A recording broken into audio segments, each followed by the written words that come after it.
can see what's what.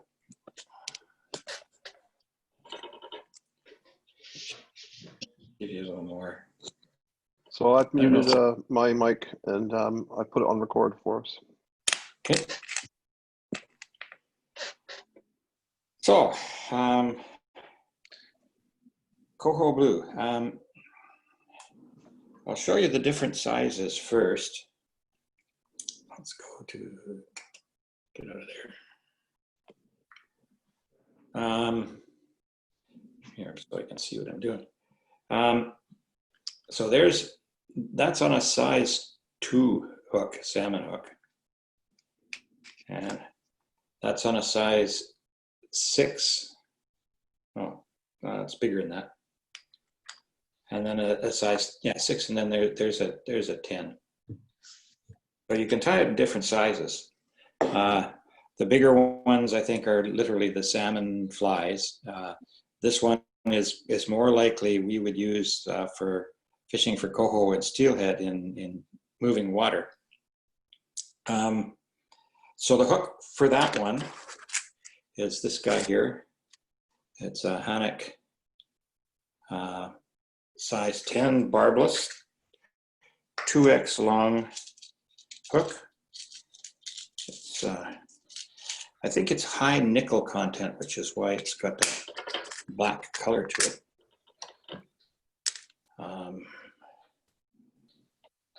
So we'll stick that in the vise. That's the hook.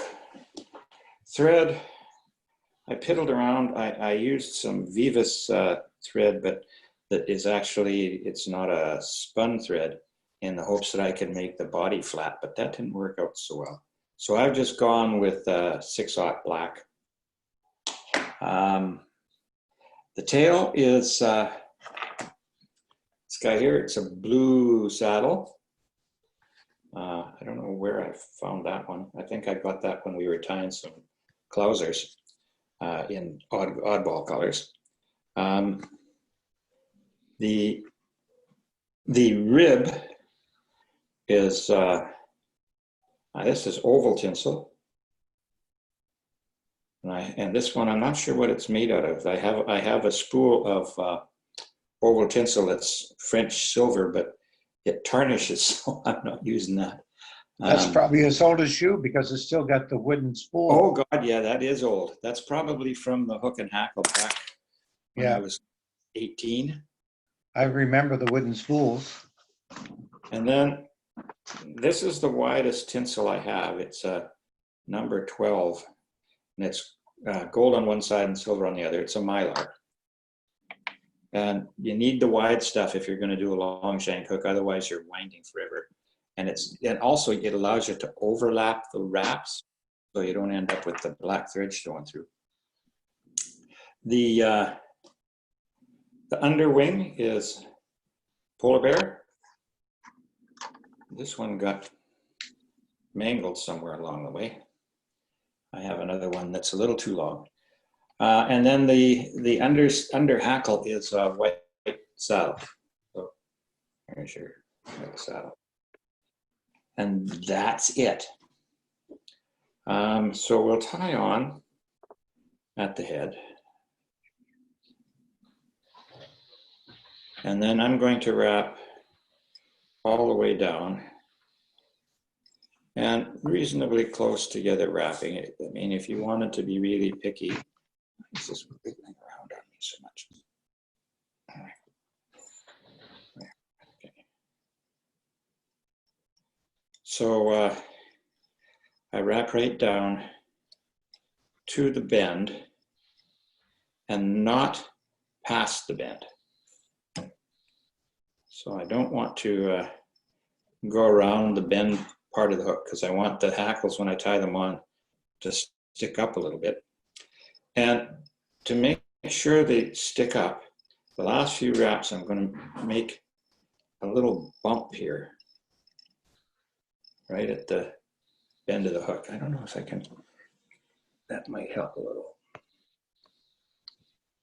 There we go. Now, and then I need feathers for the tail.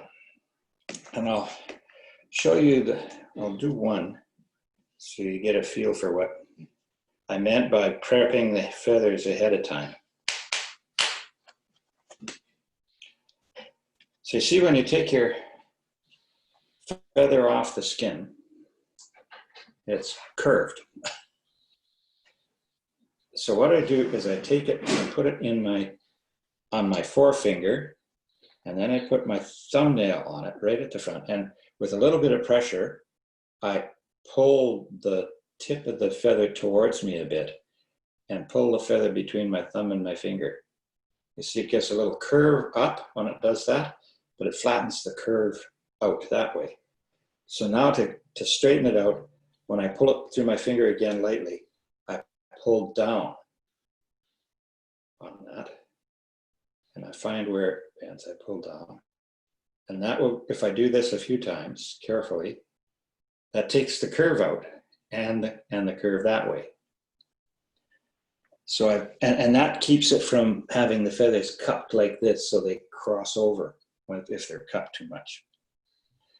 Now I'm going to take and measure the length of tail. And for the tail, I only want the feather to be as long as the shank. I don't want to go past the shank. So I take my thumb and forefinger at the eye of the hook, measure the tip to the shank, then I grab it with my left hand, thumb and forefinger, wet my right finger hand, and then I pull back and strip the barbules from the side, both sides. Now you can see, there it is, a little bit long.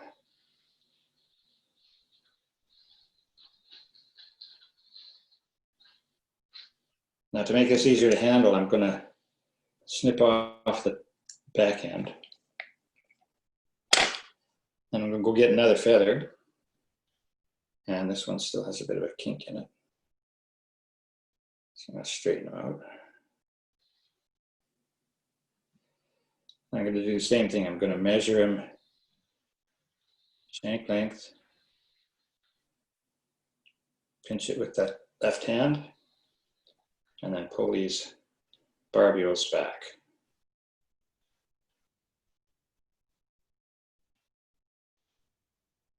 Double check, a little bit long. Now and then I'm going to trim that off. Now comes the fun part, mating these guys up. Lick my finger, and I lay the feather on that finger. And I'm taking it the bright side facing down, the colored side.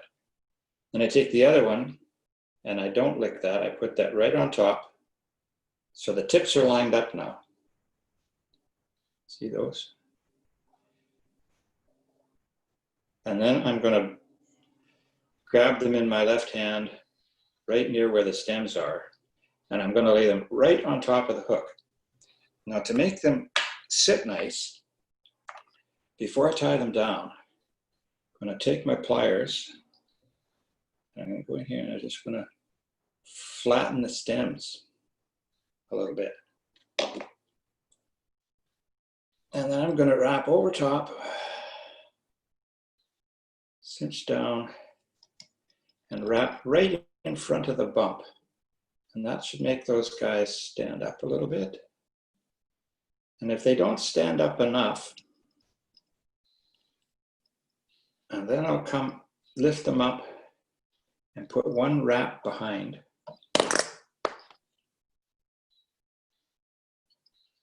Maybe another one.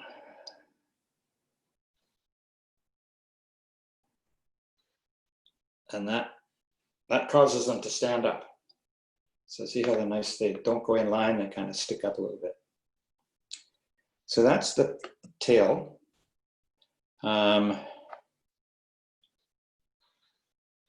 Ribbing.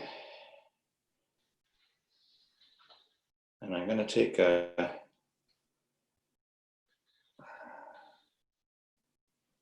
this oval tinsel, And the oval tinsel is nice because it gives that definition to the rib.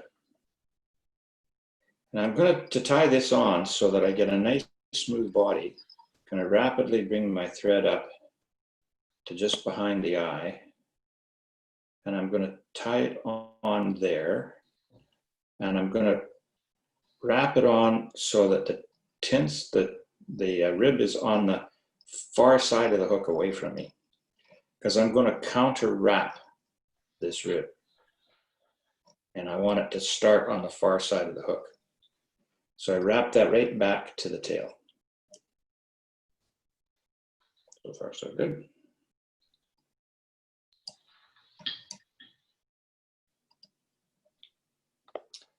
And tinsel.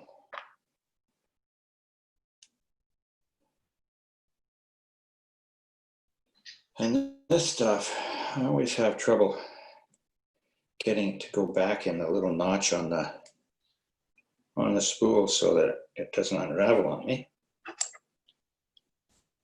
That's where Florin's idea of doing the little bead thing would be great.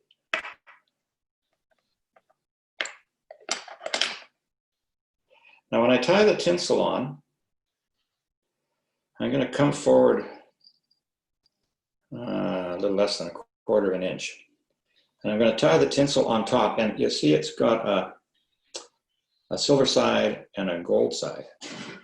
And I'm going to tie this on so the gold side is facing out. I need to take that loop out.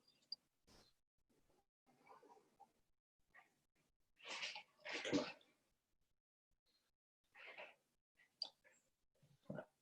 I need to, oh, come on. I need to take the spin out of that thread.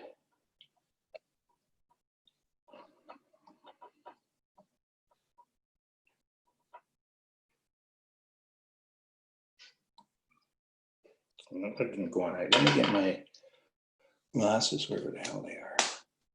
There. Having trouble seeing up close this morning.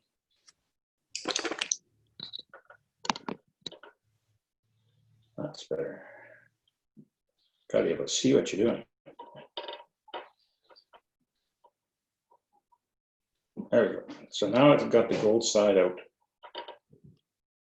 I'm going to wrap back. And I want to wrap this down till it's right where I've tied those feathers in at the tail. And then I'm going to wrap my thread forward, and I'm going to wrap forward in fairly close wraps. What I want to try to do here is make the body nice and smooth with thread wraps as I go up. I don't want any little humps or bumps or kinks if I can avoid it, because then the tinsel won't wrap very nice.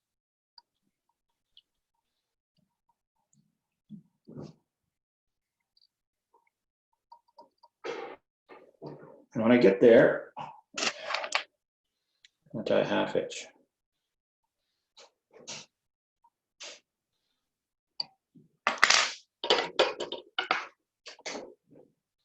Bob and rest. This makes life a whole bunch easier. Now the first wrap I always do by hand, because I want to make sure that tinsel turns over.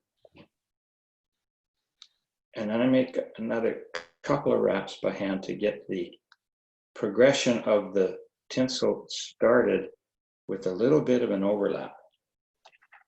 I'm going to grab my hackle pliers. And normally I would, if I didn't have a rest, I would wrap it around with these hackle pliers that have a swivel on the end, because then it doesn't twist the tinsel. But because I've got rotary vise, I can literally wrap it around by spinning the vise. That didn't wrap very good.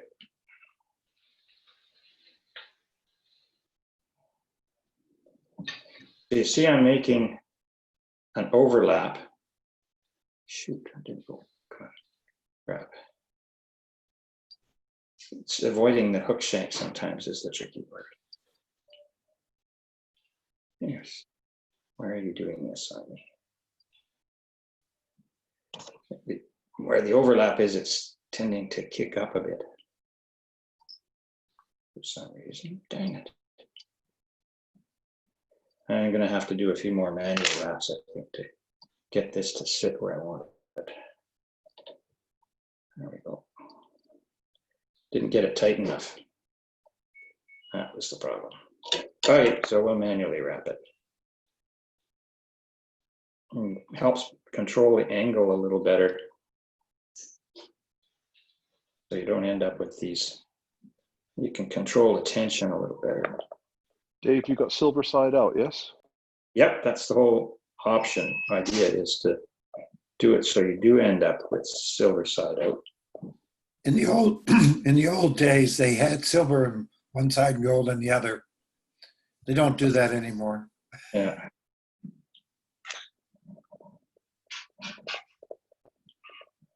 Let's get this out of the way.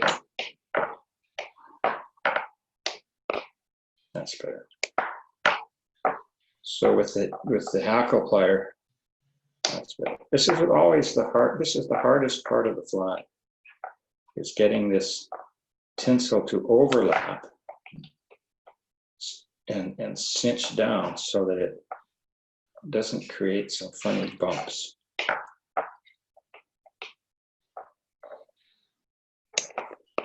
had better luck with it yesterday for some reason. Kind of wrapping at an odd angle here today for some reason. But I don't want to show how I'm taking time with this is I don't want the black thread underneath to show you.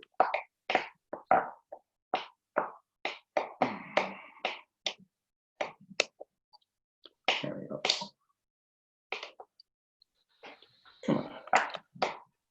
Being really a pain in the butt today. Must have started it funny with a twist or something.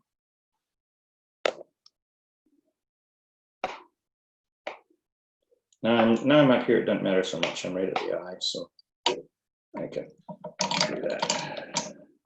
Because this is going to get covered up to some extent by. Part of the problem here is that I don't have a lot of space between my vise and the table because of the way I had to set it up so you can see the vise properly. That didn't go as smoothly as I wanted.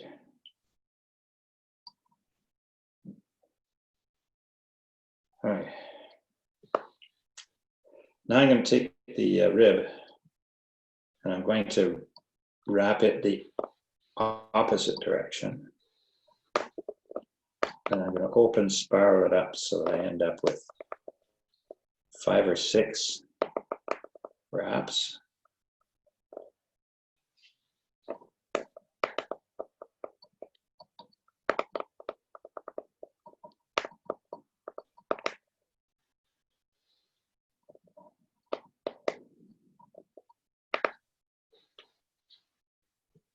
And over the top a couple of times. Then wrap in front. And trim them off. Now at this point, I'm going to build the start of a head right where that tinsel end. I'm going to wrap it so that I end up with a bit of a sloping head here. Because when I wrap on the wings, I want the wings to stick up a bit. Okay, so that's, at that point I'm going to stop there and I'm going to put my polar bear on. And I don't need a whole lot. I just want enough to give a little sparkle.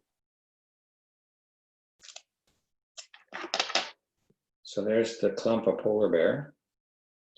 And I'm going to take all the fuzzies out from the bottom. But I don't want bulk where I tie it in. And I'm going to measure this. Those are a little long. I'm going to measure this so that they are just the longest fibers are about tail length. I'm going to wrap over top, making sure that this is right on top of the hook. And to make them stand up again, once again, I'm going to go in behind with the thread and pull it right up underneath so that it makes that polar bear stand up a bit. One more in behind. Pull forward. There we go. Lift up the front, and I'm going to cut these at about a 45-degree angle, nice and close. And then bind them down really good.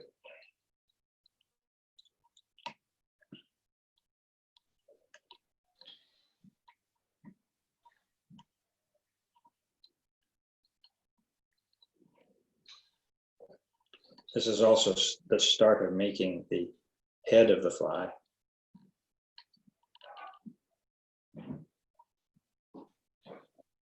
So far, so good. And then we're going to get the wings. And I'm going to measure again. These ones are going to go, I'm going to measure from the eye all the way back to the end of the tail.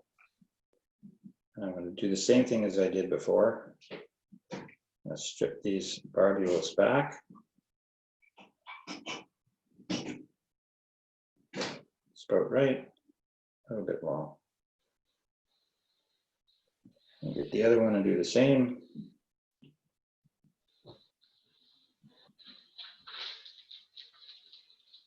So it's this feather prep that takes a bit of time. Once again, trim the ends off.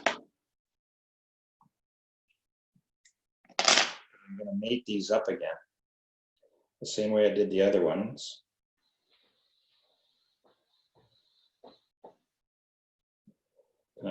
Lick the finger and set them down on top with the curve up, and this one with the curve down.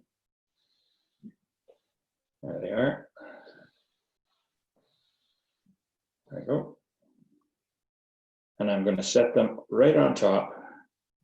And once again, I'm going to take my pliers and flatten the stems at right angles to the feathers. I'm going to set them down. I'm going to put a wrap on top like that.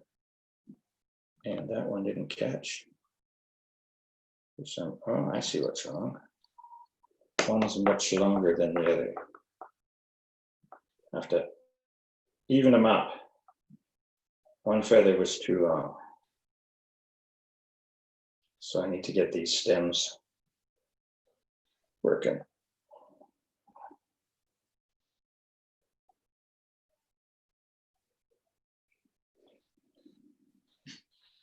There we go.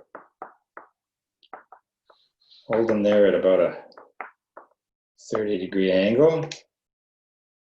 And I'm going to wrap right smack down on top of the hook.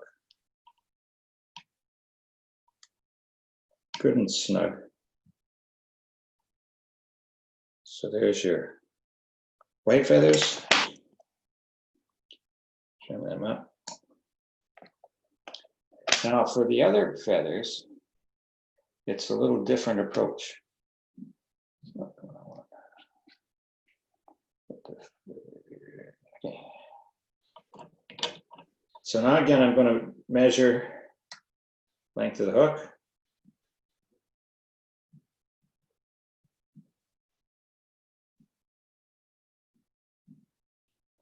And the blue ones, I want them to be just a little bit longer than the white ones, so they kind of stick out behind the white ones. So that's about right.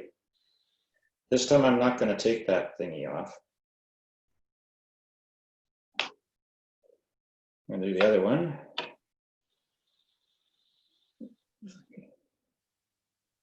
Measure him about the same.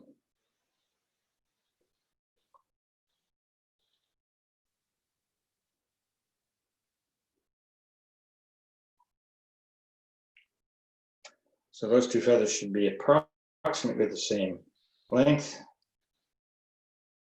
Yep, I'm not going to tie them in together though at the same time. It's got a bit of curve, so I'm going to take that out.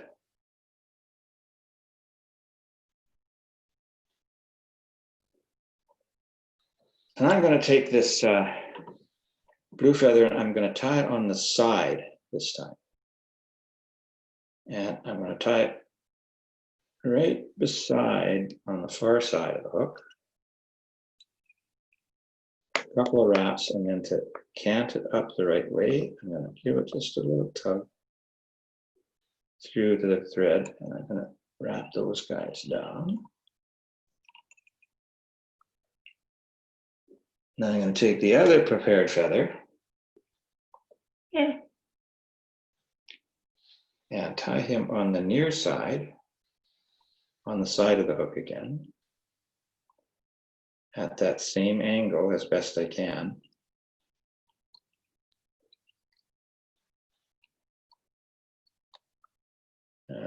Snug them in.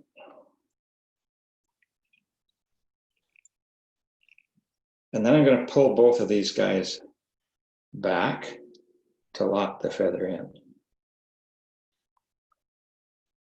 I'm going to wrap in front of them.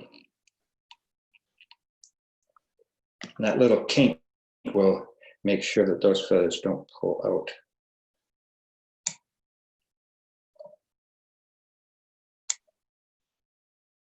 It's not short enough.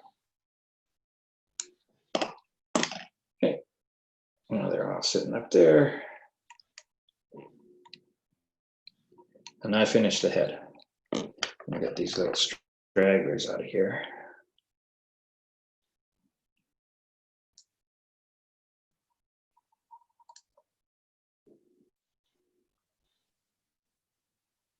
Just getting rid of the little bits that are going to stick out on me and prevent a nice smooth head.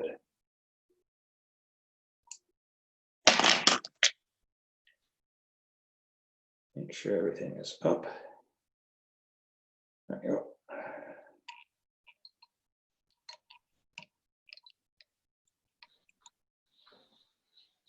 And I'm going to make a little tapered black head.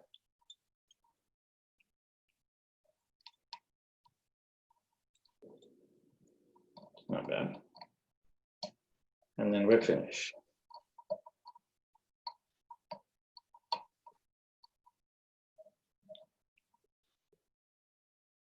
I'll do one more.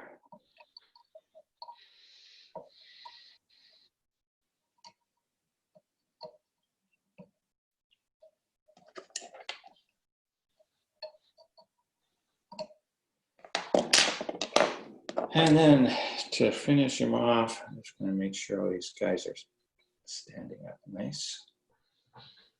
Pull them into place.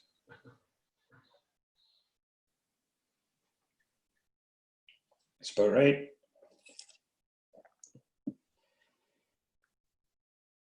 And then a little bit of head cement. Oh, Hansen's hard as nails. Now, when you use that stuff, it tends to plug the eye. That's where these little bits of leftover stem kind of help. Because I can stick a leftover stem in the eye.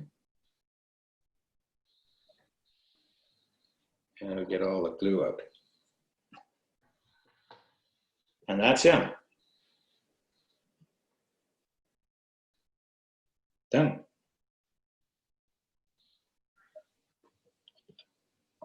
That feather keeps wanting to slide out of the way. There we go. You know, Dave, what I do when I have to tie feathers on a streamer like this, I match the feathers up, like the tips of the feathers and then I cut them to length first. Uh, And then I do the rest of the trimming and everything. And this Yeah. way, once I have the stems cut together, they're always the perfect same length. So Yeah. anything I do then, it's very easy to measure. well, for the blue feathers, I leave this little bit attached because when I tie them in on the stem, and then I give a little tug forward so it pulls some of the barbules under the first wrap, and then that positions the feather at the right angle. And if it's just the bare stem, I found it doesn't sit up properly. Mm. So and the white feathers I don't, because I tie them right on top of the hook, whereas these ones are tied on the side. And tying it on the side, if you pull a few fibers into the first couple of wraps before you cinch them down, it holds them in the position better. Anyway, that's him. Not too bad. Finicky This fly. is the cutthroat version. Yep, this is the cutthroat version. Yeah. Yeah, I didn't want you to spend half an hour watching me wrap tinsel up a long hook. If I had some equal wide tinsel, it would be different. So is that a saltwater hook or is that a regular? Yes, it's a well, black nickel. So yeah, it would be a saltwater hook. It won't rust. Okay, this is just my whatever sort of rookie question about All right. do you do that's not your bad. saltwater fly strictly on saltwater hooks, or do you try to do them, I mean, try to rinse them in fresh water, or that's just hopeless? Yeah, well, Like I said, rookie question. yeah, the ones that I use, yeah, when I'm, if I remember. I use a lot of stainless steel hooks, saltwater hooks, and then it's not an issue.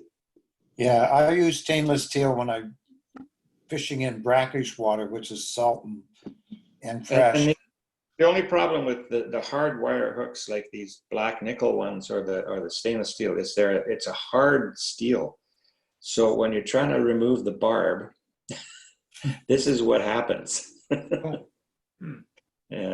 And they're awfully hard to file. I took this other one here, and I filed that sucker down with a file. And the file is there's the file. But you said these Hannock ones are barbless anyway. These That's Hannock where they'll ones are barbless, yeah. So in this case, it would be worthwhile to just go and spend the extra by the barbless because it. Yep. Yeah. Saves you a lot of grief and Well, yeah. for where There's we're not- fishing out here, you don't need barbless. in the salt you do. Where we go, I don't know. To me, it's just second nature now. I just debarb everything, you know. And yeah. once in a blue moon, I buy flies, and then I kind of like, oh my god, you know, and I don't carry pliers with me, right? So in the fly box, I'm like, crap, I can't use them. I remember the reason I debarb everything is I remember back when I was a kid, we went out fishing with my uncle for walleye up around Grand Prairie, and he was fishing with a plug that had treble on it. The damn walleye spit the hook and caught him right in this part of his hand, my uncle. And I had to watch my father push through and cut off 2 barbs. And I figured that's too goddamn painful to do. So debarbing is you catch and release the fisherman, not the fish. One suggestion I have is I use a Dremel tool. Yeah, that would work. I don't and have I one. grind down the barb. Yeah, that would work too. I don't have a Dremel, so. Dennis, you must Yeah. have a couple of those Coho specials on your desk there, do you? No, I've got some other flies I use for Coho, and I did have some of those, and they're somewhere in my boxes, but I haven't used them for a while. I remember yours were sort of a medium blue, if I remember right. Yeah, it's just what I had was the light Yeah. blue. Yeah. Dave? That's not bad for reproduction. They're about the same size, two of them. Hi, Dave. Yeah, No, I'm talking to Dave. Yeah, that looks familiar. Blue Charm, Yeah, blue. which is my Thompson at Steel. Was by far and away my favorite Thompson River steelhead fly, and also on the Coquihalla when you were allowed to fish it. as I said, in Newfoundland, it's the go-to fly, eh? This is my rendition of Coho Blue, and it's with polar bear. And things I'd like you to notice this. When I tie in, I go, well, Ron, you're breaking up. Yeah, Ron, your audio is breaking up a bit. Can you hear me now? Yeah, that's a little better. Always tie polar because it was slippery. I tied it over the arm,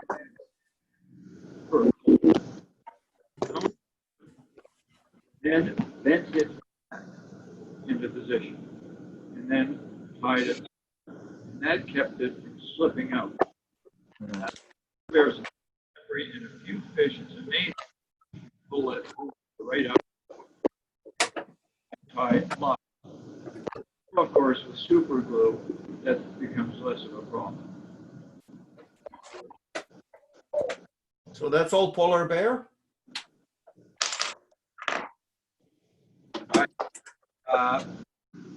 Actually, I hang chartreuse and blue polar bear, and a little bit of flash. And what I did for the body is just silver wire or silver tinsel, which I wrapped, and then I coated with Sally Hansen's hard as nails a few times so the fish wouldn't tear it apart. It's a very nice one. Okay, guys, I'm gonna log off. I gotta go someplace. Talk to you later. Yeah, I've seen some people call a Coho Blue something that's very, very simple. It's basically just white bucktail topped with blue bucktail and the silver body, and that's it.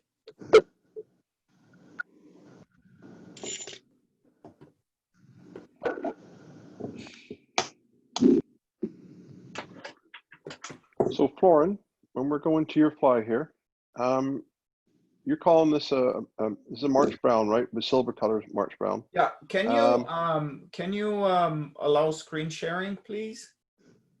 Is that off again? Just a second. I think it's a default setting. All right. Okay. Yeah. Sorry about that. Okay. And you call it a streamer. So to me, a March Brown is a fly, right? So why would you call Well, this? you know, things are more complicated than that, right? It's never that simple. So let me begin with okay. There we are. So you guys should be able to see the fly now. Is that visible? Yes, albeit small. Yeah. Albeit small. Okay, I can do bigger.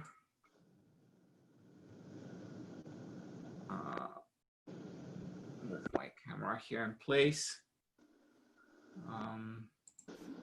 Just want to make sure that it's also in focus. No, it seems to be focusing on your shirt right now. I don't know, I just did something to my camera that seems to have moved things out of It was working perfectly earlier, and now it's like, nah, I don't want to work anymore. Okay, let me see if there's something in my settings that's so screwy.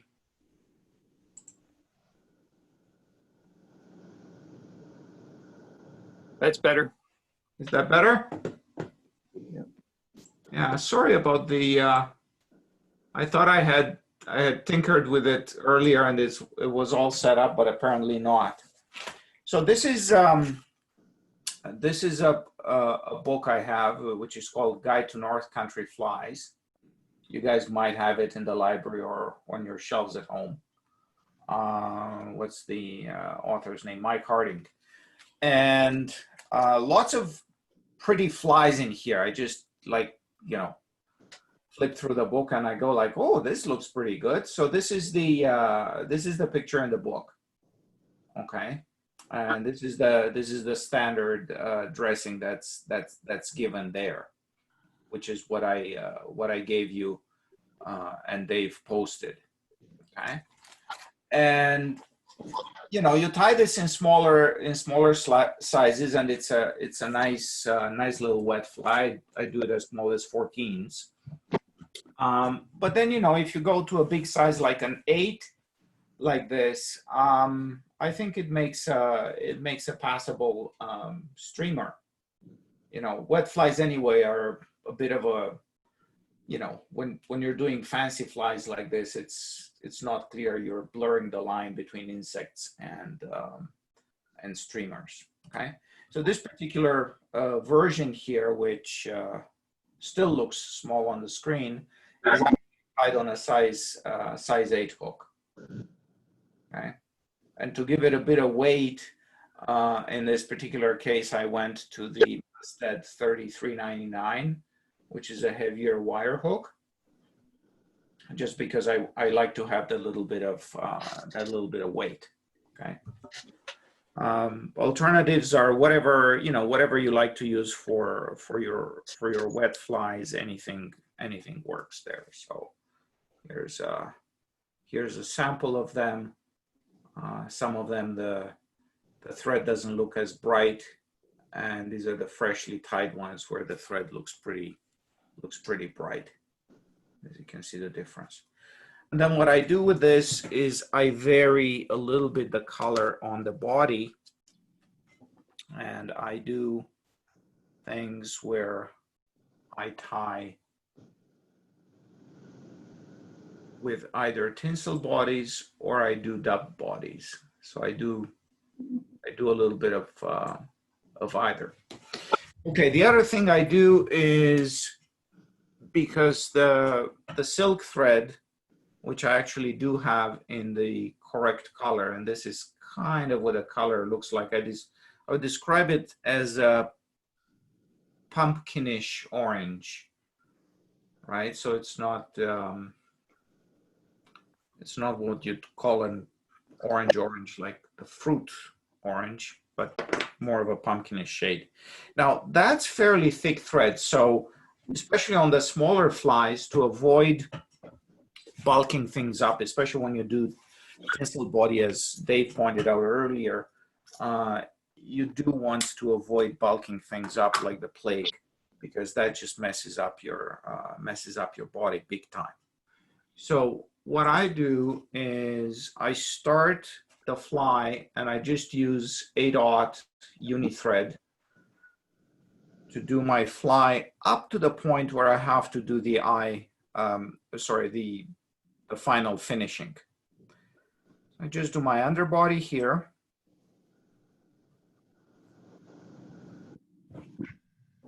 And then I use, for the tail, I use either fibers from a partridge tail or from a back feather. So if you take a partridge skin, which is kind of what you have to have for this, and mine's a bit mangled because I've had this for a pretty long time. If you go towards the tail, so towards the rump of the skin, you're going to have feathers with nice long fibers on them and beautiful markings.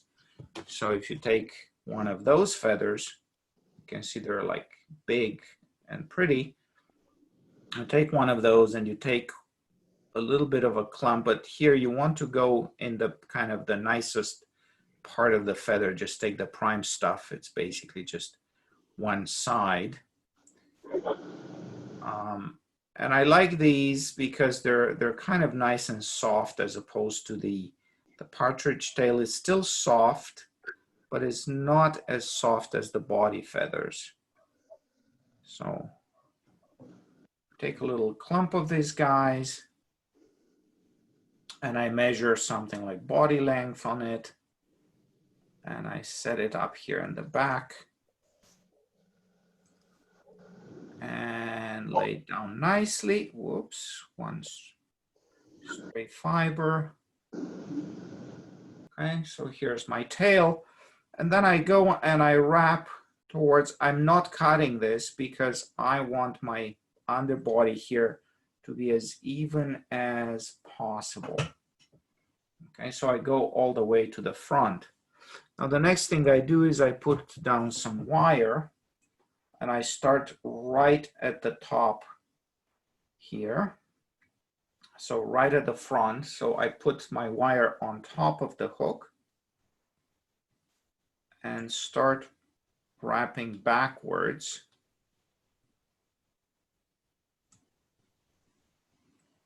All the way to the point where I attached the tail. Okay, so this stays on the spool here and I just hang it over the side a little bit out of the way.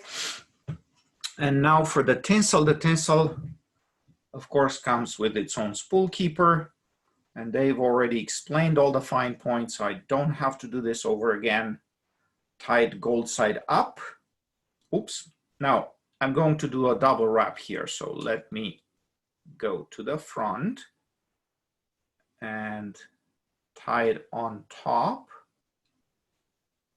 with the gold facing up. I don't know if the color is visible or not, but anyway. So now I just have to wrap this backwards.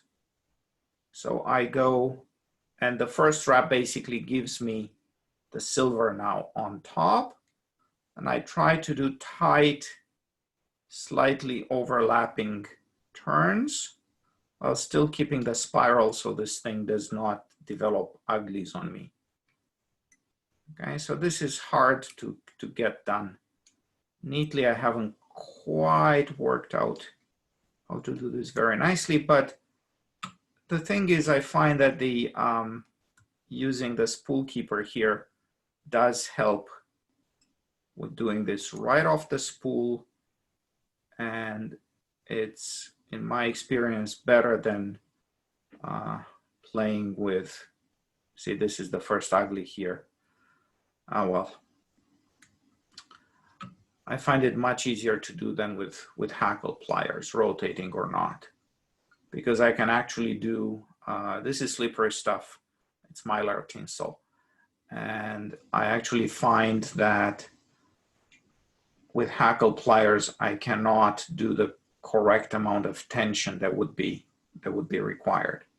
Okay, so I fold this back a little bit and I overwrap here. So this should secure the tinsel nicely, so I won't have any trouble later on. You did a double wrap all the way down the shank and back up again. I did, yeah, that's why I started at the eye of the hook. So I went back to the tail and then back front again. This is recommended for getting smoother, neater bodies. And if you get a little gap the first time around, the second time around, you overwrap that gap and it'll go away. So it's not as important to overlap your turns so well. Florin, what was the width of that tinsel? I think that's a 12. I think it's a Danville. Looking at the spool, this is a Danville, and I think it's a size 12. So I'd use a size 12 down to, I guess, a size 12 hook, and below that I'd go 14, but not sooner than that. And then I just take my wire and wrap to the front. A few nice evenly spaced spirals.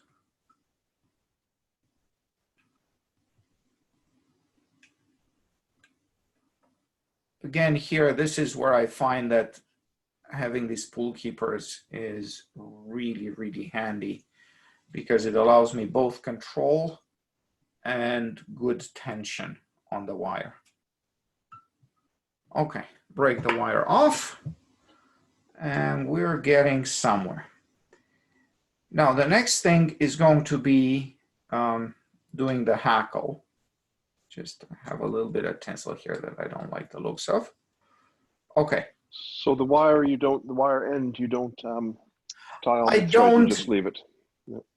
The wire end I don't tie. I just helicopter it and break it off. And if I do that, it usually breaks off very nicely, and it doesn't leave much of a stub. So I try to do that as much as possible. Thank you. Okay. So now for the hackle, I have to do some hunting here. Now this is a fair size hook, so I don't need something too small. So here at the front, there's some nice little hackles. Now this is a wet fly, so it's pretty forgiving, or I guess I'm pretty forgiving on myself when it comes to these things. So to prepare the hackle, just take all the fluff off. That's just like junk that's going to get in the way, so we don't want any of it at all. Okay. And then from what's left, this is the stripped hackle. Just grab the very tip of the hackle and fold back some of the barbs evenly if possible. This is a fairly messy process, so not to worry too much about it. Now what I'm going to do is I'm actually going to do all of this backwards, and I'll explain in a moment why I like to do this backwards, although it's a little bit more complicated. Okay, so grab the feather by the tip and attach it here on top at the front of the hook. So leave a little space behind the eye so you don't end up crowding the eye, and then attach the feather by the tip, wrapping the thread backwards. Okay, so now you can see how the feather is attached on top of the hook, and there's a little stub here which I'm going to trim. Okay, so that's gone. Now what I need is hackle pliers. I guess if you're really good, you can do this by hand, but I don't want to take too many chances. This is fragile, and any misstep here means you got to go right back to the beginning and start all over again. So what I do now is I grab this in the hackle pliers, and this is the difficult part. I'm going to get a lot of crossed fibers here, but that's kind of unavoidable at this point. And I'm going to wrap this hackle backwards. Okay, so it's going to look like a horrible thing for the next little bit while I do this wrapping, but I try to place each wrap behind the previous one. Okay, so it kind of, this is a bit of a mind's eye exercise because you can't really see properly what's going on. You just kind of have to have faith. When you say behind, do you mean towards the eye side or down? No, I'm wrapping backwards. Whoops. Sorry. My hackle pliers just slipped. Sorry. you're wrapping backwards towards the tail. So you start at the front and you're wrapping backwards towards the tail, okay? And here you reach the point where you tied your hackle in, and you take the thread, and while you're wiggling the thread, you start wrapping the thread through the hackle towards the front. Okay, so what this does is it puts a lot of reinforcement in this hackle. As I said, you know, partridge is delicate stuff, and it does break off easily. If you do this trick with putting the thread through the hackle as you're moving back towards the other hook, you reinforce it big time. So what I do now is I just gather the fibers in a bunch so I can actually get to the eye of the hook here and start building a little bit of a head, and I just need a little bit of space here so I can put on the wing. Okay. So now my fibers are leaning back and they've been secured very well. Okay, to finish off the fly, I need, this is the little bit of partridge tail that's left on the stem, but I don't need an awful lot. You want some of these nicely marked fibers, and I take a little bunch.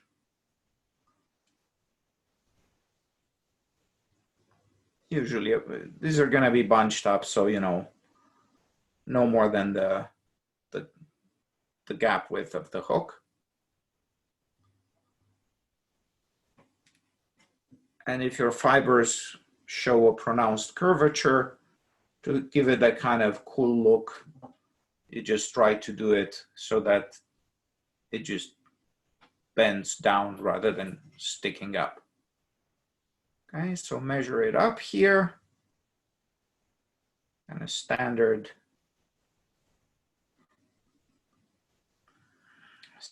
length for a wing, just to the kind of a little bit behind the hook. Okay, this is not very pretty, but I'm just going to put it on. It won't show much of anything once I have it on. Okay, so here's my wing. Trim. And go here. I build a little bit of a messy head. Try to even it out a little bit here without covering up the eye of the hook if I can. And then finish off with the brown thread and do my little hot accent in a moment. Okay, so just to be sure, this is going to be the business that holds actually the fly together. So 2 whip finishes are going to do that perfectly well. Snip. And now for the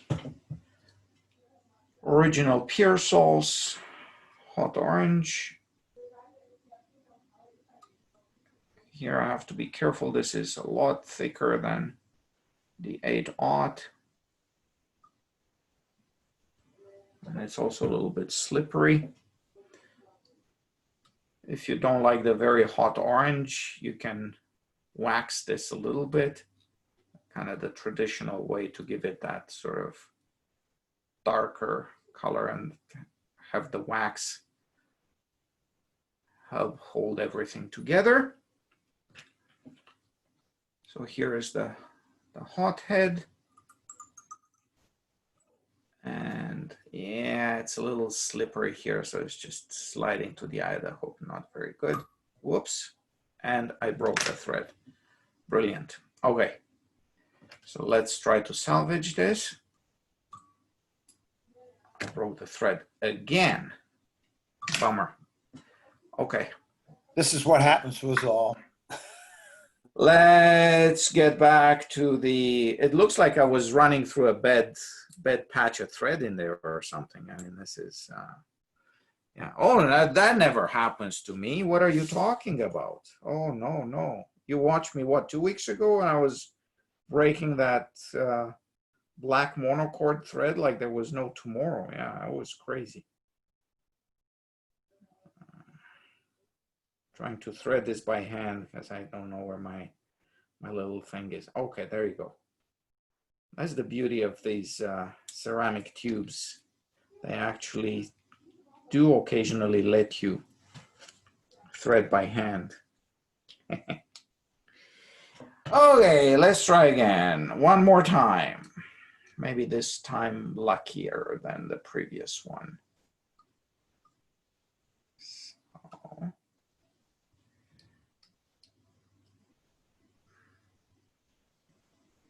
Yeah, this is not very strong stuff. And I feel more confident pulling hard on the uni thread than on this silk stuff. I find if you leave your Yes. spots very easily. I made a mistake of, I had one of these spread thread trays that stood up like the women have, and I was stacking my threads on them, and the sun used to come in on them. When I went to use the thread about, I don't know, 2 or 3 months later, it all broke, especially the first portions, right? Oh, I store my thread in closed boxes. So yeah, I am a little nervous about this stuff, especially now that you can't get it anymore. I think Pearsol's gone under like years ago. I must have bought some of the last existing stock. Okay, so then I put on the, it looks like this time I managed it. And I don't put any lacquer on this because I kind of like to keep the color natural as much as possible. So this is the one thing that I kind of leave well alone on this fly. And that's it. Like I said, I go actually up to a size 8. And I had Cutthroat actually break me off on this. So just such a violent take that it was, yeah. And that's why I'm thinking that kind of a violent take felt like they thought this was a little minnow. But it's a wet fly. It's kind of got that traditional look to it. So, and it's a lot of the same tying techniques that Dave demonstrated earlier. Tinsel overwrapped with, wire or whatever. And then partridge, which is giving the fly a very nice look.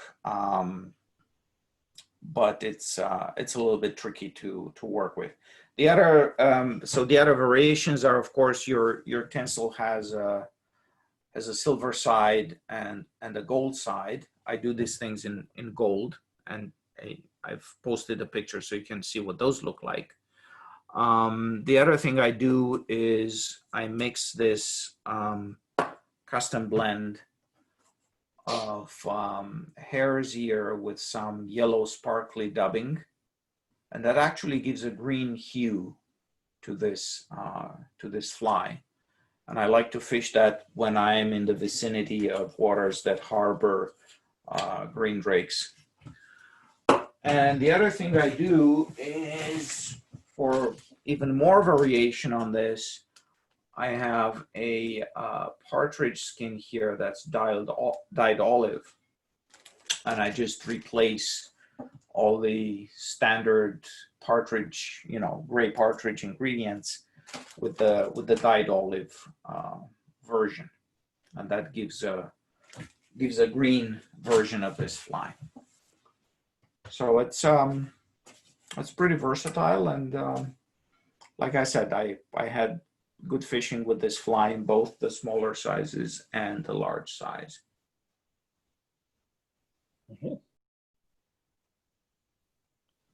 Thank you, Excellent, Thorne. Thanks. Thanks.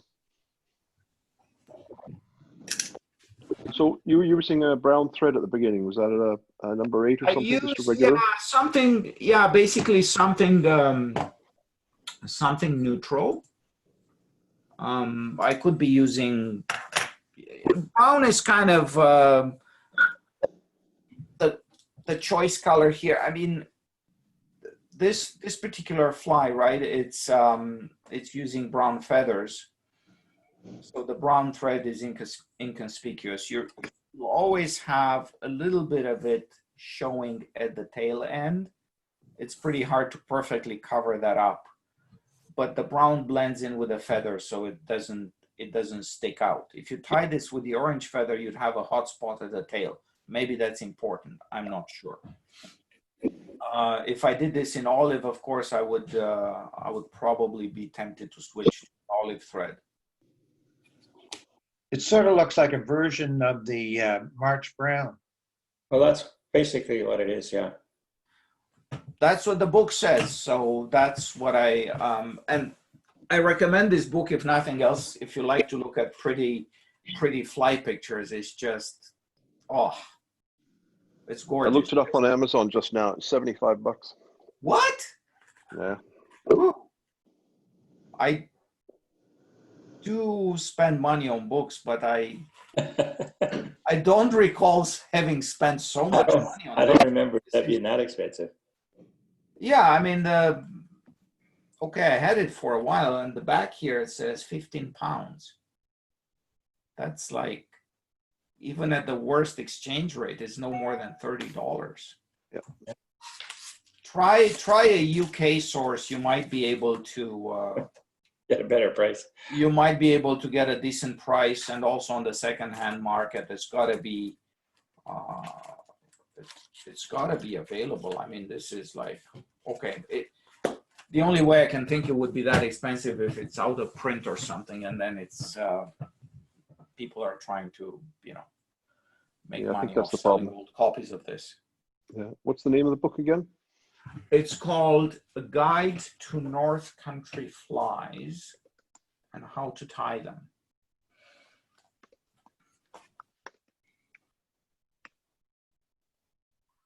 Oh, my image is not mirrored, so you can't, well, you can read backwards, right? That's fine. Those North Country flies were called spiders. Yes. So it's on Amazon UK. It's 377 pounds. Out of print. You got a collector's item.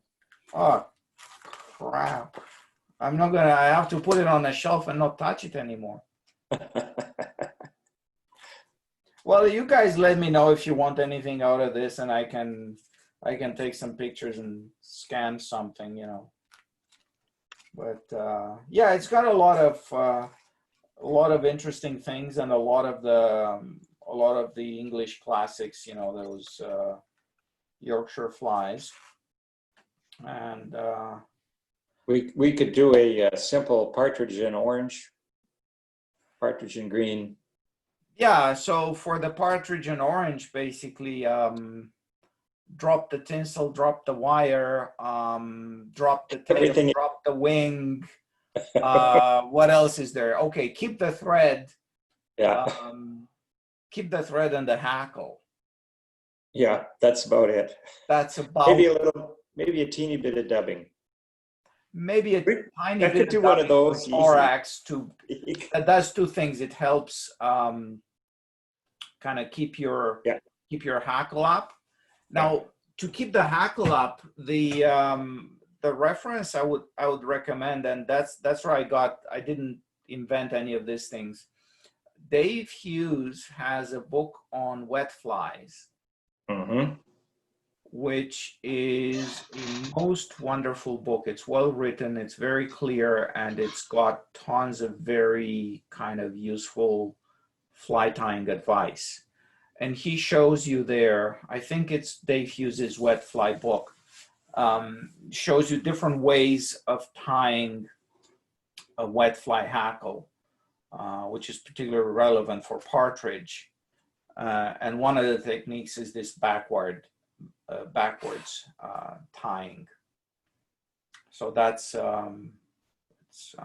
eventually you get. At first, it's kind of frustrating. Flies look pretty crappy, but then after playing with it a while, you know, start to get it on right. So that's the other title that I don't have handy here, but I strongly recommend. No, that's in another pile of fishing books elsewhere. It's not behind me.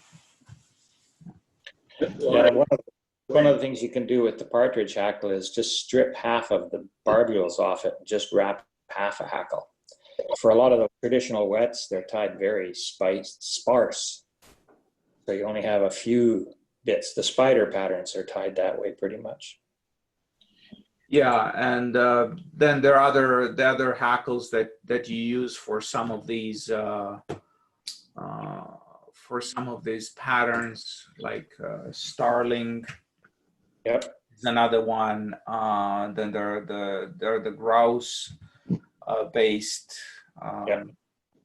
ones. Anyway, it's really important to go and spend the money on a decent partridge skin. I've had mine for, oh geez, this is an ancient one. It's probably 20 years old or so, and it's still got tons of good feathers on it. And it cost $43 ages ago. So in money, this is a lot more than that. I have a bunch of little bags of partridge, and you have to sort through them pretty good to find suitable feathers. Yeah, I had some of those bags, and what I ended up doing is, that I had bought before I bought the skin, and I just emptied them on the desk, threw half of them away because they were no good. Before you leave Alberta, find a friend that hunts and get him to give you the skins. Yeah, we actually have partridges in the city. Believe Those it or not. Hungarian or rough grouse? No, they're Hungarian partridges. This was a bit of a shock to me. I went on a Christmas bird count, not this Christmas, the year before, and I was assigned with someone who knew the area well to this part of town, which is a lot of industrial land, all kinds of things. So for you, Dave, this was somewhere just kind of north of Millwoods, that area just south of the White Mud. Yep. And, it's like all sorts of small businesses there. And the first thing we did is we pulled by this place that had a bunch of truck trailers parked. It was like a big parking lot. I don't know what else was there. And what we see is this 15 to 20 Hungarian partridges. It was like, what?